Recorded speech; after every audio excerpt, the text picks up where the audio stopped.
Shigeru Miyamoto once said that while he appreciates the importance of story in a video game, it is more important to nail a solid gameplay experience. This is something I can appreciate because I've always preferred a game where I can look back on the adventure and fondly recall the moments and set pieces. The satisfying way the controller fit into my hand almost blends into the background.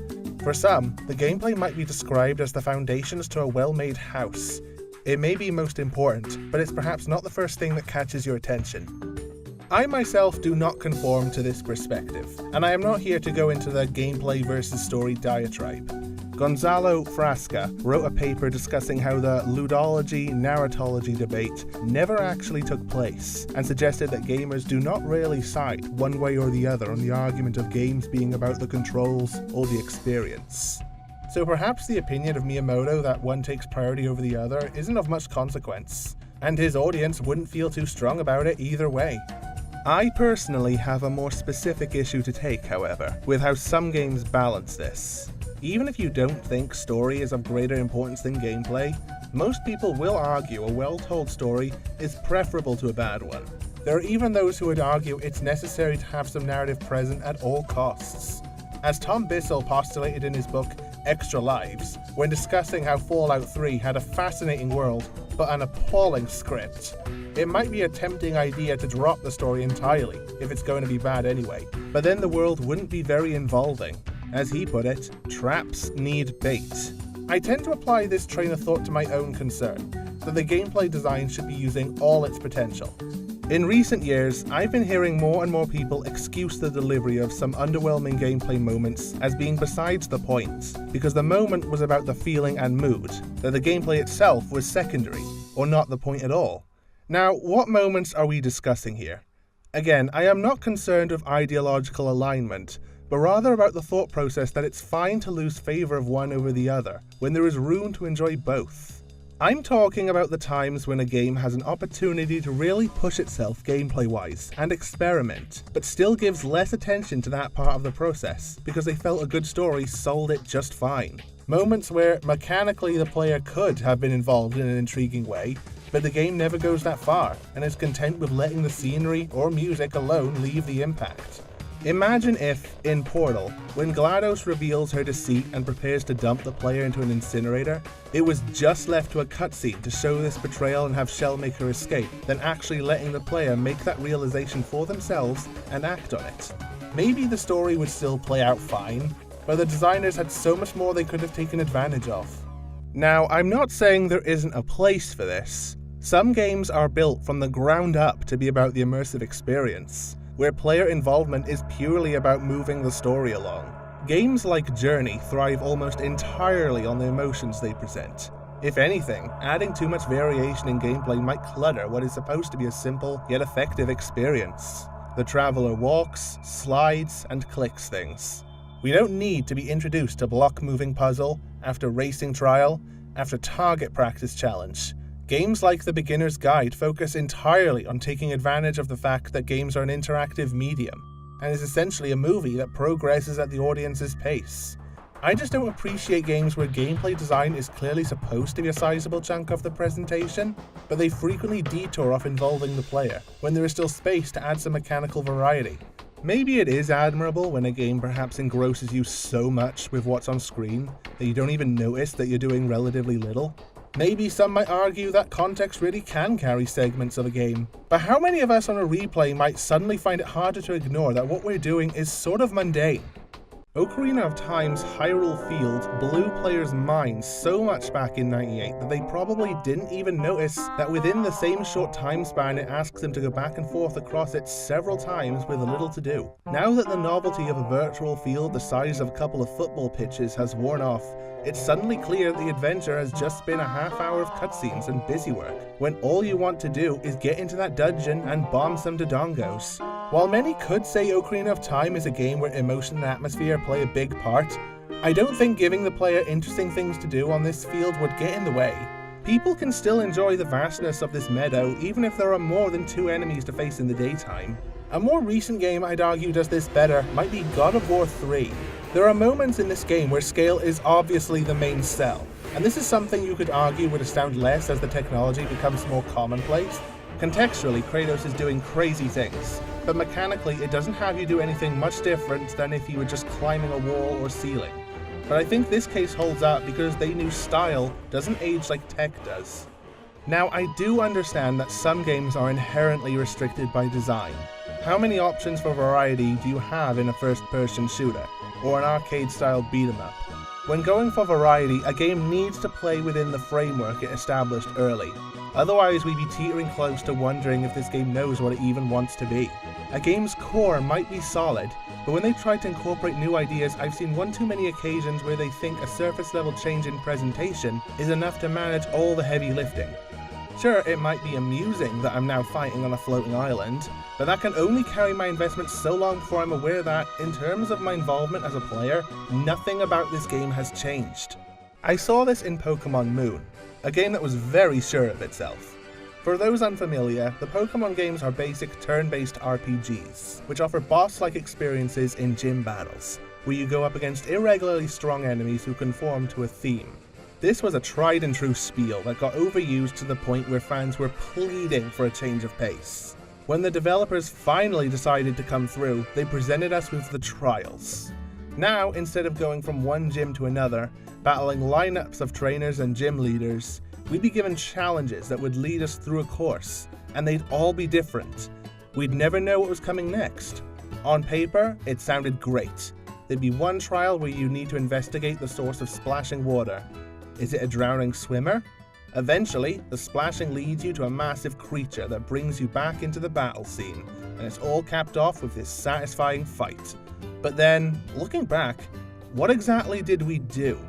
We basically moved in the direction of the thing drawing our attention, clicked on it, and then a battle happened. Outside of the battle, what about this was so unique from gym battles, or any of the battles in general we took part in before this?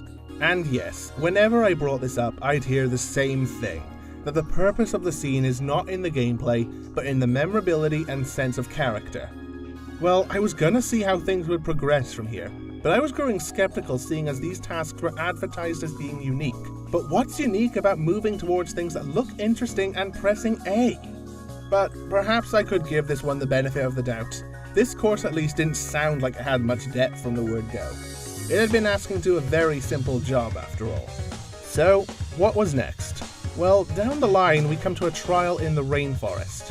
Here, we're straddled on a giant sniffer dog, whose scent we follow until he finds something of interest and we click A. I could forgive the first one based on its simplicity, but this one basically piles up the details, making the context more and more complicated. But in the end, we're still just doing the exact same thing. It's the same store-bought cake, except it's decorated with new icing. We're walking towards something designated to us, and we're clicking on it.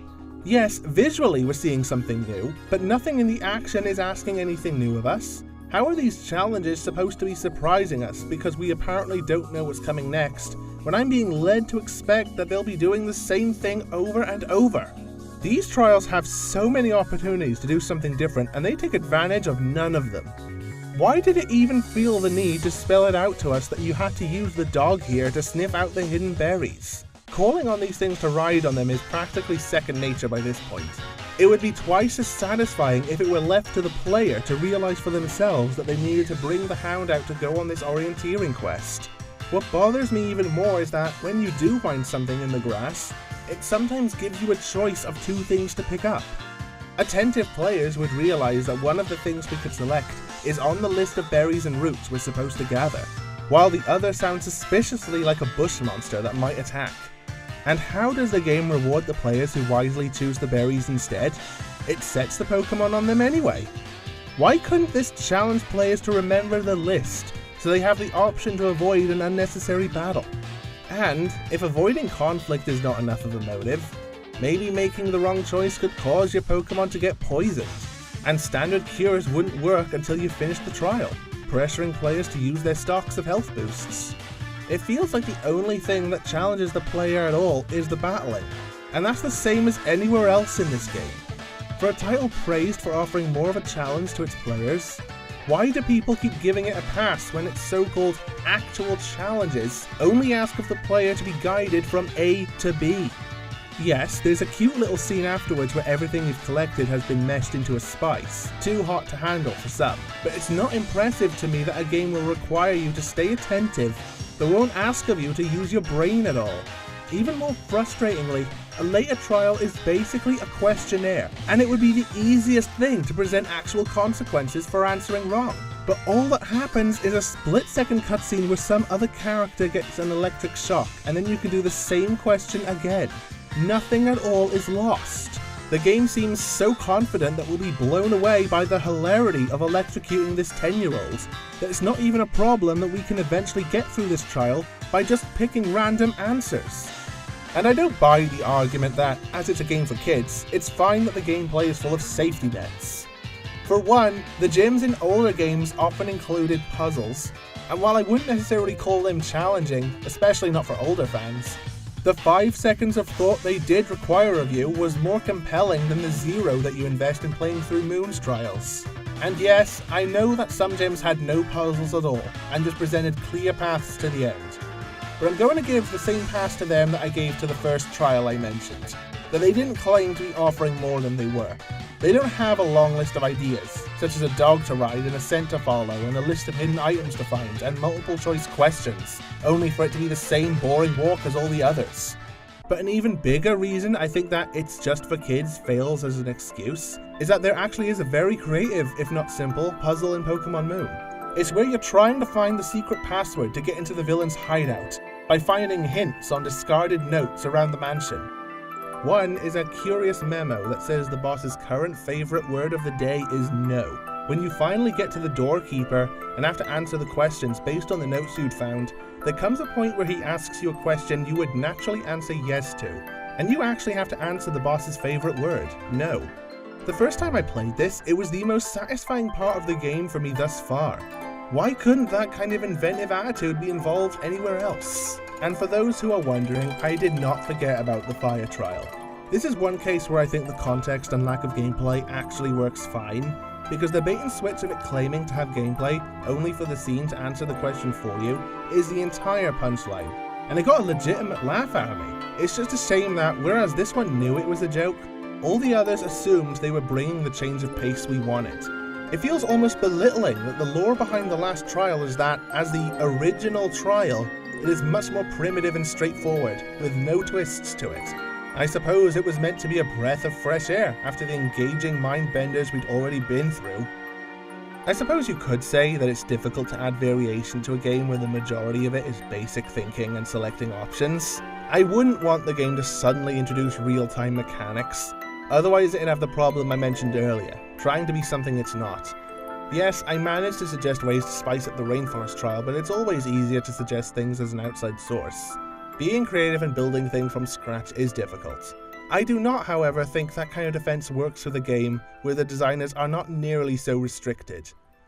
Breath of the Wild came out earlier this year to wide acclaim, and I stand beside everyone else calling it a solid, enjoyable adventure. The controls are tight, pacing is fluid, and, in keeping with the discussion on context, the world is satisfying to explore. But in a few spots it feels like, after the design team had used up all their time focusing on things they actually had a passion for, they used their leftover energy on a few uninspired additions. That being the side quests. It almost feels like they were pressured late in development into including them, simply because side quests are just something we expect from open world games. But they'd already put all their time into making great puzzles and combat. So many of them are the most bare-bones action, but with an added story reason for what you're doing. One has you go on a rescue mission, and afterwards you see the rescuees lose their patience with the quest giver who abandoned them in the first place. Definitely memorable, but all you did was still just the same old combat you'd do anywhere, and that was the main running problem I noticed. When wandering the world, the two things you'd most regularly do would include assaulting an enemy camp, collecting food, and attack more enemy camps. So I don't know how it was supposed to be so enthralling when an NPC gave me a job of attacking another such camp. Except these guys apparently had been stealing her sheep. They even went to the trouble of modeling sheep for this one part of the game, but didn't include them in the gameplay at all. Now, I have heard arguments that the purpose of these quests is to encourage exploration by giving you a story reason to venture out into the hills, but I don't understand the point when all you're finding wasn't worth the trouble anyway. I won't deny that I feel a sense of satisfaction knowing that that lady won't have to worry about her farm being ransacked again, as the player's innate want to go out, slay evil, and do good is consequently making good things happen. But I feel like the game is getting bluntly lazy when I meet a birdman who just asks if I have a piece of flint to spare in exchange for rupees. This is not a quest giver, this is a merchant. Some people tell me that I shouldn't find this too offensive, seeing as it is common for open world games. It bothers me more here than it does in Skyrim because Link's moveset allows for so many more options. It feels like wasted potential because he can do things that other sandbox heroes can't. He can use creative magic powers in ways that you won't find in many other adventures. So it just feels like a case of what could have been, when I mostly see that potential reserved for the staple Zelda puzzles. If anything, some of the shrine quests which help access some of these puzzles are much closer to what I had in mind. One has you approach a labyrinth, which pokes out through the haze of a blizzard with incredible ominous weight. The atmosphere feels incredibly insecure and full of dread, and this plays out great in the gameplay where you're slowly creeping down lengthy hallways, unsure of what you will find around each corner. But they don't quite offer the same world-building interest that side quests usually do, because they all just result in the same reward, over and over. To be honest, I'm kind of surprised that of all the people who produced these challenges with gameplay that couldn't match the mood, it was Nintendo, especially when I've seen them pull it off flawlessly. Romani Ranch, for example, is a famous side quest in an older game from the same franchise. The context is established with an excellent creepy mood. The player is given a show earlier on of what's to come should they fail. The lighting and colours make a fun scare out of the whole scene, and on top of that, it manages to be fun to play, asking you to move and fight in ways you're not required to anywhere else in the game, making it feel properly unique. You're able to fire arrows anywhere, true, but not against these kind of moving targets, all converging towards a single point that you must keep them from. It is this out of left field thinking that I think is sorely absent from the later game. Now, I don't want to just draw attention to problems and then not suggest how they could be fixed. I think a lot of these are easily solvable, but at the same time I want to go in with the benefit of the doubt that perhaps the designers didn't have the budget left to add much to this side material. So if I'm going to recommend any improvements, I'm going to avoid asking for new character models to be made. With the sheep rustlers plot, you can keep the desperate farmer who just wants to protect her cattle, but instead of making you travel a long distance just to find nothing different, why not make them come to you? You wait in the field until they arrive at night and you must stop them from carrying the animals away. This maintains the context the game had in mind, but also links it better to your actions. The gameplay is much more satisfying when you upfront see what you're intercepting.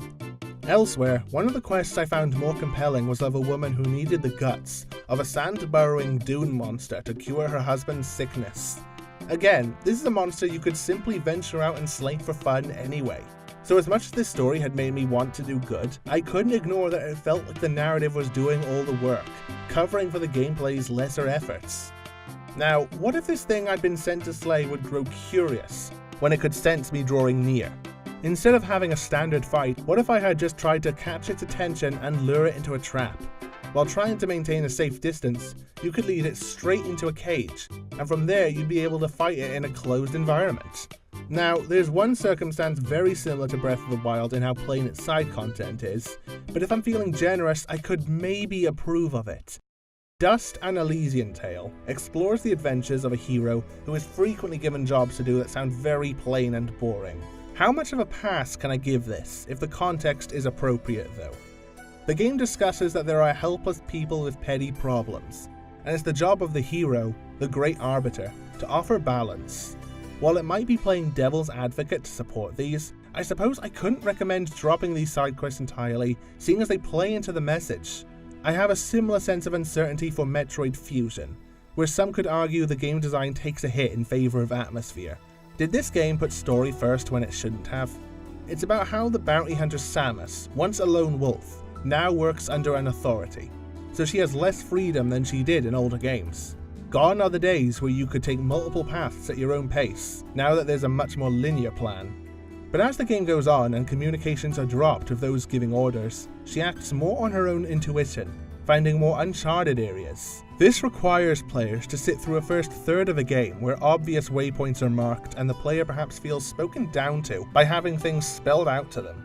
Again, some would say this is worth it for the impact of making players feel like they're stepping into the shoes of the character they're playing, sharing their frustrations as well as their relief when the shackles are finally removed, as games don't need to create only feelings of fun 100% of the time. But should context still just be complementary, such as how in the Gears of War series, bringing a flamethrower indoors might activate sprinklers? Cases like this don't drastically alter gameplay, but do provide some memorable personality. This does raise the question for me. Why even address narrative and gameplay like they must be separate from one another? Why should story ought to be left to the cutscenes and gameplay left to the rest of the game? Jonathan Blow, the creator of Braid, argues that because games inherently present challenges that slow progression, it is a waste to deliver narratives like we see them in movies. Rather, focus on what makes the medium unique. Let the gameplay itself deliver the meaning. A similar attitude was used to direct the Far Cry series, where the designers actively made the choice to take moments that would usually be cutscenes, and make them into interactive moments that did not ignore the moving surroundings. The game world would carry on throwing hazards even when you're using a butter knife to remove bullets from your arm.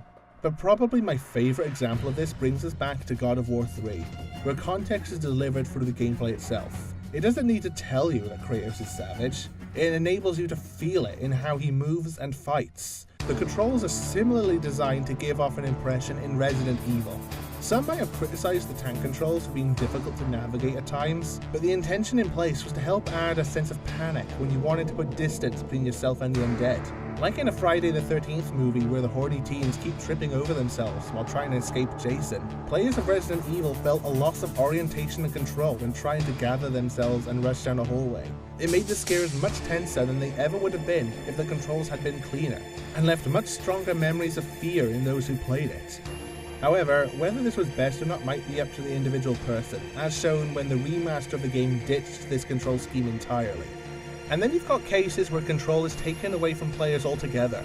In general, I feel like horror games mingle the context of the gameplay better than other genres do, because nerves naturally affect how the gamer plays.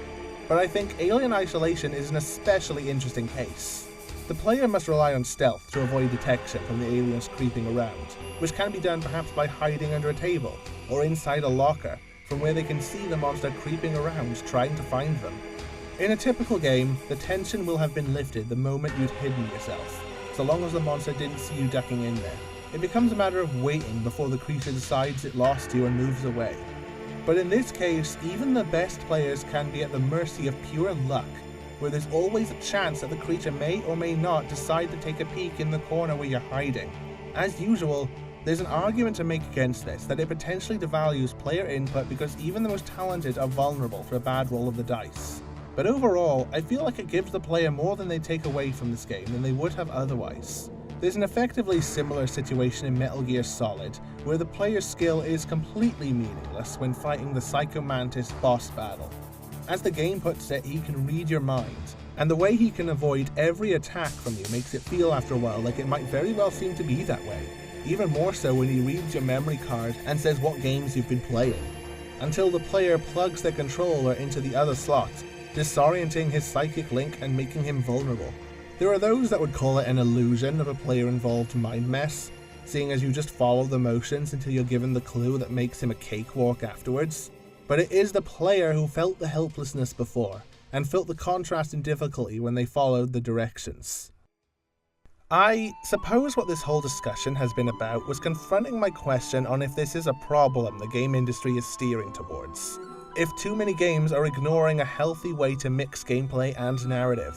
Perhaps I'd conclude that it's probably not the case. When I began writing this whole talk, the main offenders were games in recent memory, so maybe that's why it felt like it held a stronger precedent. As I've thought this whole thing over, more games than I thought have been smart about where they limit the player's input, or the way they warp the design of the environment in favour of the story they're telling. I suppose if there's anything to learn from this though, as games are becoming more advanced, the offenders, few as they may be, are running out of excuses. Maybe I couldn't judge an open world game too harshly back in the day for repeatedly asking you to collect 10 boar tusks, but things are different now.